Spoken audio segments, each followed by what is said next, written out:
Indeed. Good morning, everybody. Reception year 1, year 2, year 3, year 4, year 5, year 6, and welcome back and welcome to term 2. I hope that you had a chance on the half-term break to get refreshed, get re-energised, catch up on a bit of sleep, get yourself working again, get your brains working. I know it was a very wet half-term, so you may not have been able to get outside as much as you would like to, but I hope you still found things to do. And there's nothing wrong with going outside, just wear the right clothes. So get some welly boots on and a big coat, and then you can still head out and splash around in the puddles and be outside. Always important to get some fresh air. So I hope you've had a chance to do that, and I hope that you are absolutely ready to go with term 2. So this week I'm going to start off with this. I think some of you might get this quite quickly, some of you might take a little bit longer, so we'll see whether you can work out who's behind this picture. Maybe not much of a clue to start with. Might be more of a clue.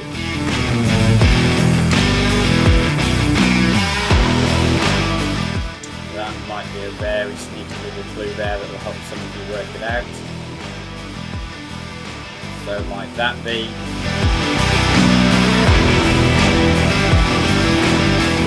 I think that probably is a big clue.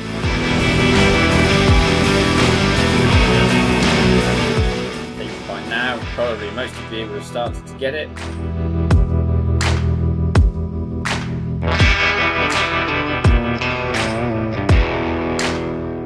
And there we go.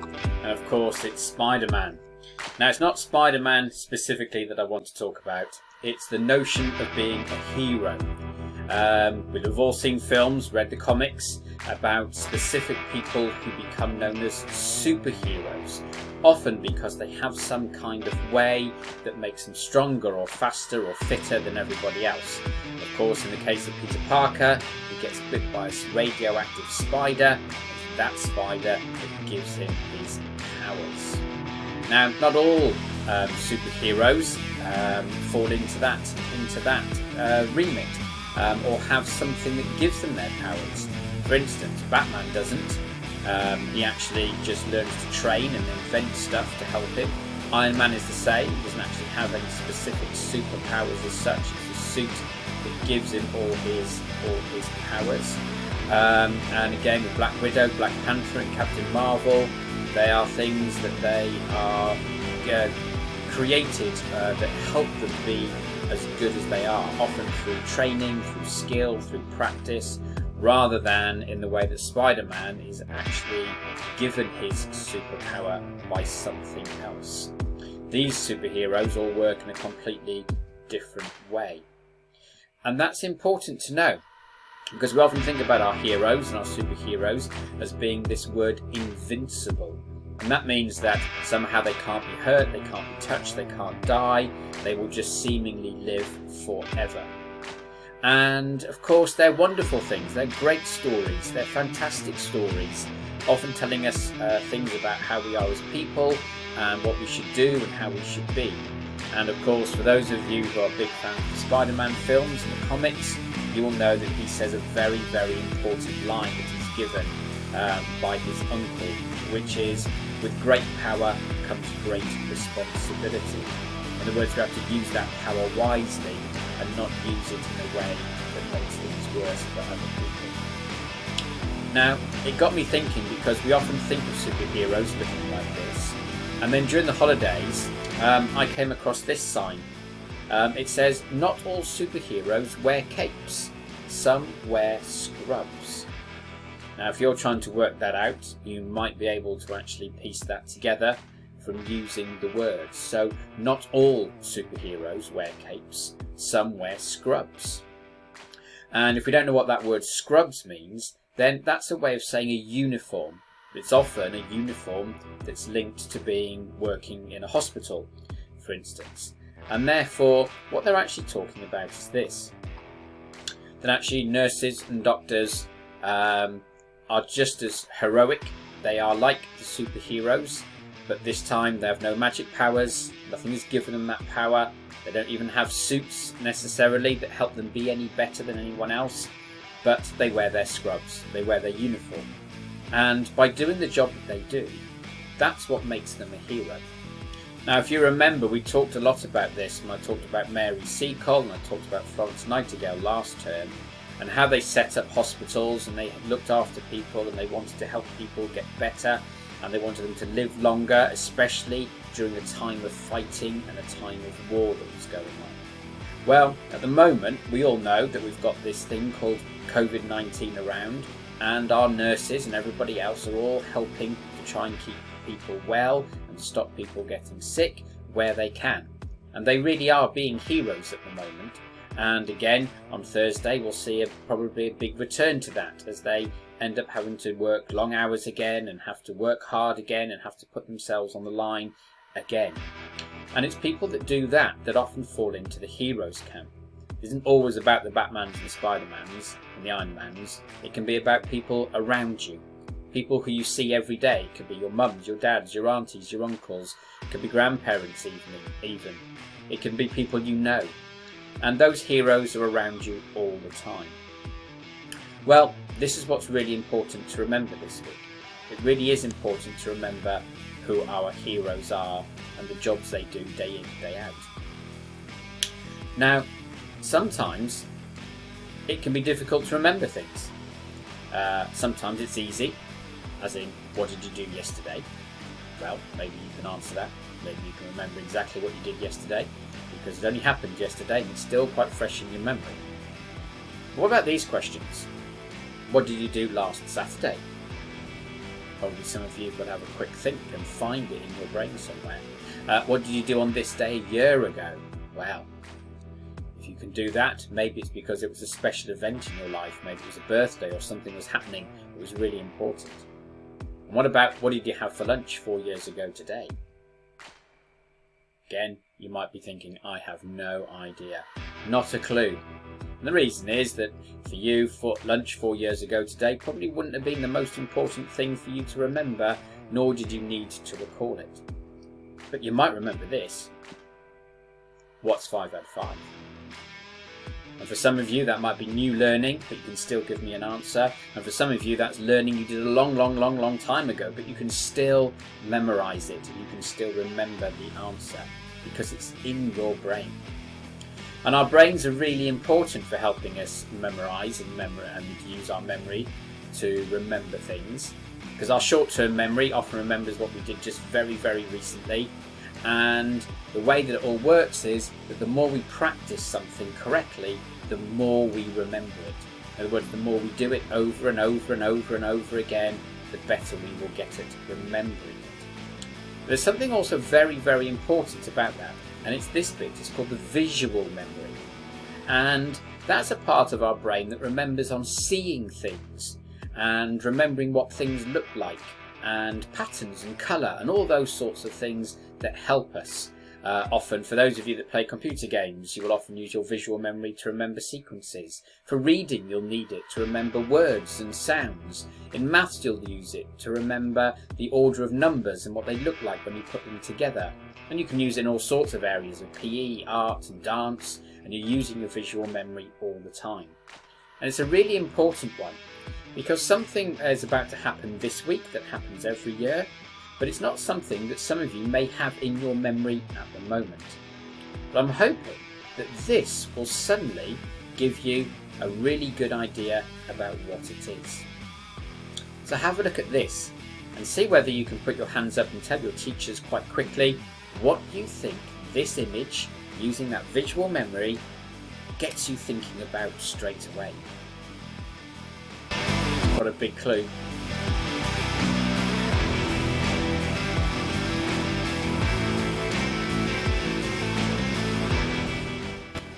Well, hopefully you realise straight away it was the poppy.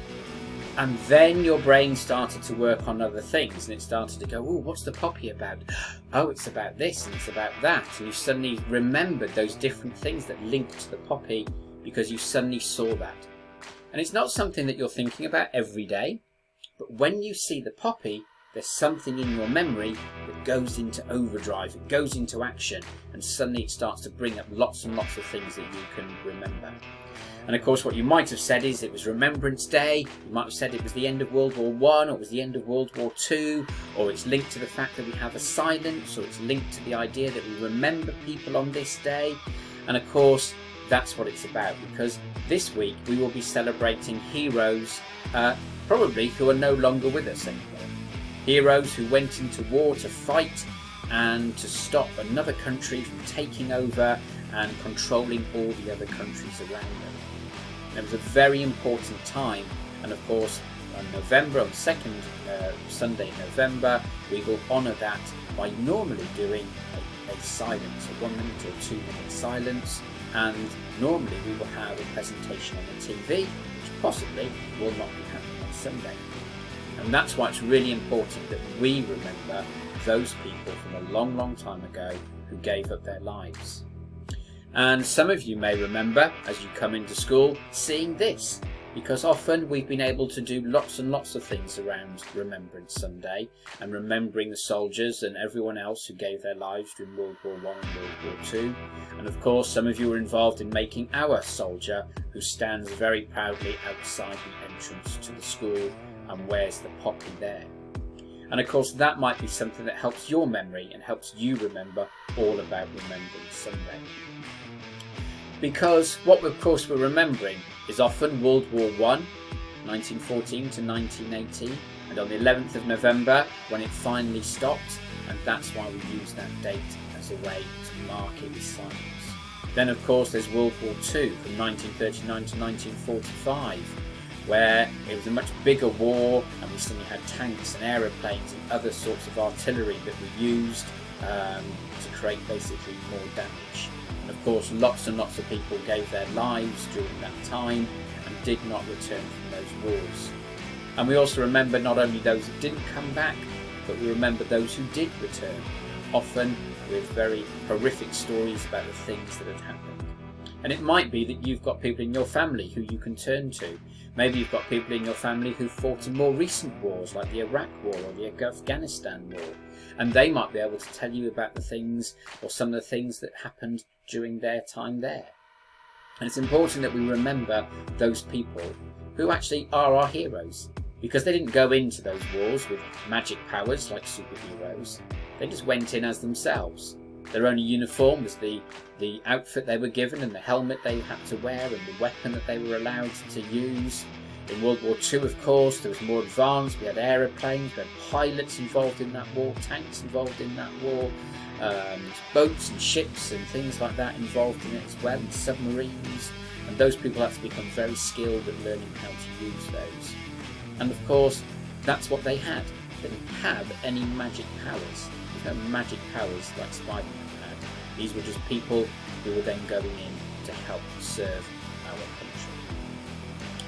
And for those of you that would really, really like to find out more about this, and in fact anything that's going on at the moment, I would really say to you, log into the BBC Newsround website, because it's got some really super stuff on there, some really, really important things that are worth hearing about. And I'm going to use their website now to just go through why we remember all about Remembrance Sunday and why it's important to remember it and why it's important to know about the poppy and about the things that happened during that time. And this is very similar to things that we have done before, and on News Round they've been to a different school and they've been asking the children all about it. Today we're going on a special school trip.